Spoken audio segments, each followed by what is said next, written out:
Baik, selanjutnya kita akan membahas tentang teorema C yang ada pada aturan pencarian turunan, yaitu teorema C atau aturan pangkat yang berbunyi jika f(x) sama dengan x pangkat n dengan n bilangan-bilangan bulat positif, maka f aksen x sama dengan n dikali x pangkat n kurang 1, yakni diferensial x pangkat n sama dengan n kali x pangkat n kurang 1. Nah, di sini kita akan membuktikan dengan memakai definisi turunan. Jadi kita buat dulu diketahuinya. Di sini diketahui bahwasannya f(x) sama dengan x pangkat n, gitu kan? Jadi selanjutnya berarti f(x) tambah h sama juga dipangkatkan dengan n. X tambah h pangkat n.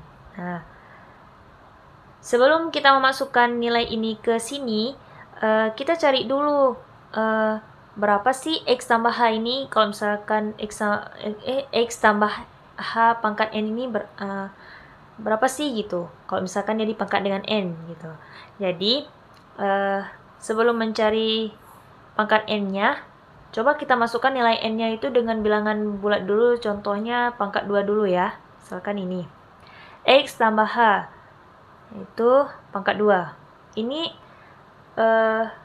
adalah binomial, cara bagaimana memangkatkan suatu binomial gitu kan. Kalau misalkan pangkatnya 2 berarti x kuadrat ditambah 2xh tambah h kuadrat.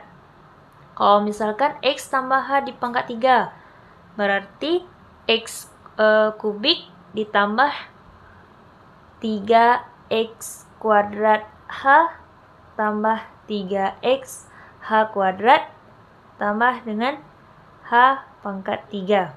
Nah, kalau misalkan x-nya pangkatnya 4, x apa h pangkat 4, berarti x4 ditambah dengan 4x kubik h ditambah dengan 6x kuadrat h kuadrat ditambah dengan 4x h kubik tambah dengan h pangkat 4.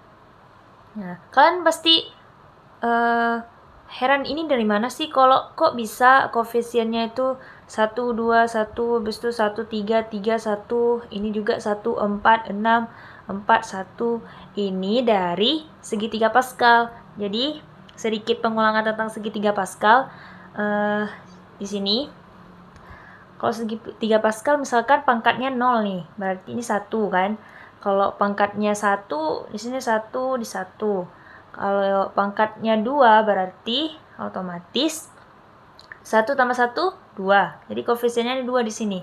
Satunya tetap ya, di sini 1, 1. So kalau misalkan pangkatnya 3. Kalau pangkatnya 3, 1 tambah 2, 3. 2 tambah 1, 3. Nah, di sini 1, 1 lagi. Kalau misalkan pangkatnya 4. Nah, pangkatnya 4 berarti 1 tambah 3, 4. 3 tambah 3, 6. 3 tambah 1, 4. Di sini 1, 1. Ini kan tadi pangkat 4 ya.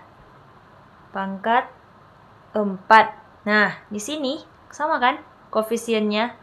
Jadi segitiga Pascal ini fungsinya itu ya untuk nentuin koefisien dari penjabaran pemangkatan. Nah, penjabaran pemangkatan ini misalkan ini pangkat 2. Jadi koefisiennya itu 1, 2, 1. Ini kan pangkat 2 tadi nih. Ini pangkat 2. Ini pangkat 3. Nah, ini kan pangkat 3. 1, 3, 3, 1 kan. Itu 1, 4, 6, 4, 1. Sama kan. Nah, sekarang kalau misalkan bingungnya di sini nih. Kok bisa nih pangkatnya x pangkat 2 terus h pangkat 2, ini kok ini gitu kan. Jadi ini juga ada aturannya. Jadi untuk perpangkatan ini variabel-variabelnya kita tulis ulang ya. Kalau misalkan ini kan pangkat 4 tadi kan, di pangkat 4 kita tulis dulu koefisiennya. 1 ditambah 4 tambah 6 tambah 4 tambah 1. Jadi kita tulis dulu variabel-variabelnya kan ini x tambah h, berarti xh kan. xh, xh, xh, xh, h. Ini semuanya. Kemudian perhatikan variabel pertama. variabel pertama itu pola pangkatnya dari terbesar ke terkecil. Ini variabel pertamanya ini kan, X, ini. Variabel pertamanya itu dari pangkatnya terbesar. Nah, ini kan 4, berarti dari pangkat 4 dulu. 4, 3, 2, 1, 0. Kemudian variabel kedua dari kecil ke terbesar. Ini kan variabel 2-nya H. Berarti dari ini kan 0, berarti 0, 1, 2, 3, 4. Nah, ini kita jabarin, kita ini berarti tinggalnya kan 1 X pangkat 4. H pangkat 0 kan nggak ada lagi, habis. Itu ditambah 4 X pangkat 3 H pangkat 1. Itu ditambah dengan 6 X pangkat 2 H pangkat 2.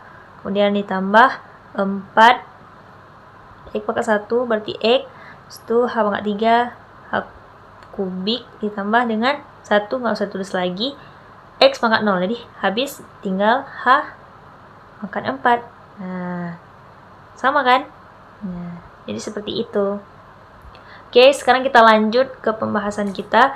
Nah, ini kan X tambah H pangkat N. Berarti kita akan mencari X tambah H pangkat N.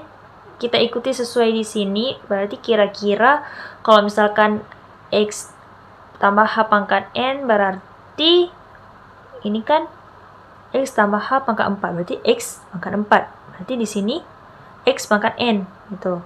Jadi ditambah N X pangkat N kurang 1 kali H ditambah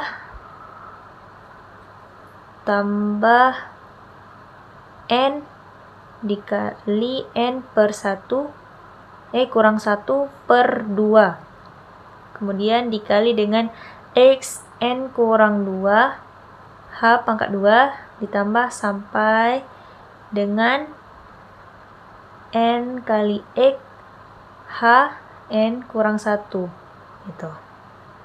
Jadi ini adalah nilai dari X tambah H pangkat N-nya ini. Ini kita masukkan ke sini sekarang, ke definisi turunannya. Ya, sebentar kita hapus ini dulu. Oke, setelah kita kembangkan bentuk X tambah H pangkat N ini dengan menggunakan rumus binomial, sehingga hasilnya ini adalah X pangkat N tambah N kali X pangkat N kurang 1 kali H ditambah N kali N kurang 1 per 2, yaitu dikali N kurang 2 kali H pangkat 2 titik-titik sampai dengan N X H pangkat N kurang 1 ditambah H kuadrat. Oke. Jadi kita substitusikan ke definisi turunannya sekarang, yaitu f aksen X sama dengan limit H menuju 0. Kita masukkan nilai fx tambah H-nya, yaitu X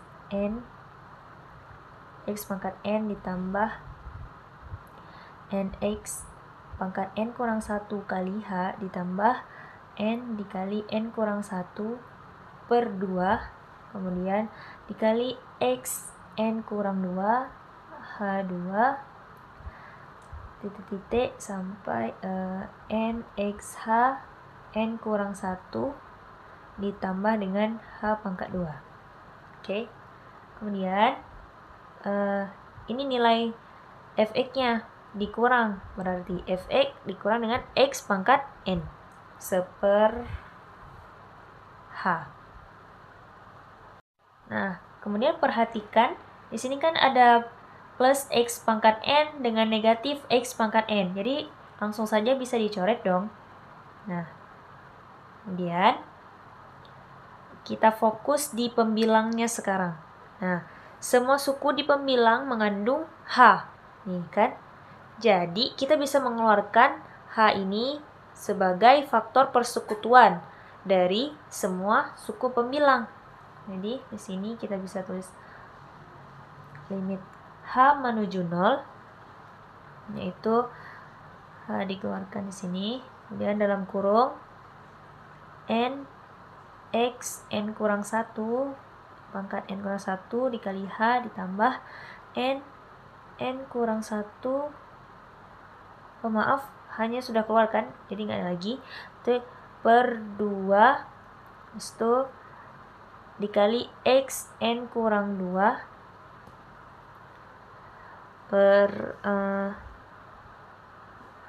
per H aja nih kan, kurang 1. Ini kan pangkat 2, karena udah keluar 1 jadi pangkatnya 1. Itu ditambah NXH pangkat N kurang 2 ditambah H ini kan nih, berarti H N dikurang 1. Tuh, tutup kurung. Kemudian seper H. Nah, di sini kita bisa coret H pembilang dengan penyebutnya. Sehingga tinggallah hasilnya F aksen X per di sini limit H menuju 0 NX N kurang 1 ditambah N kurang 1 per 2 kali X pangkat N kurang 2H ditambah NXH N kurang 2 ditambah H N kurang 1. Nah, kemudian limit H menuju 0. Jadi selanjutnya di sini kan ini ada H, di sini ada H juga, di sini juga ada H. Jadi habis karena kan H mendekati 0. Jadi tinggallah NX pangkat N kurang 1.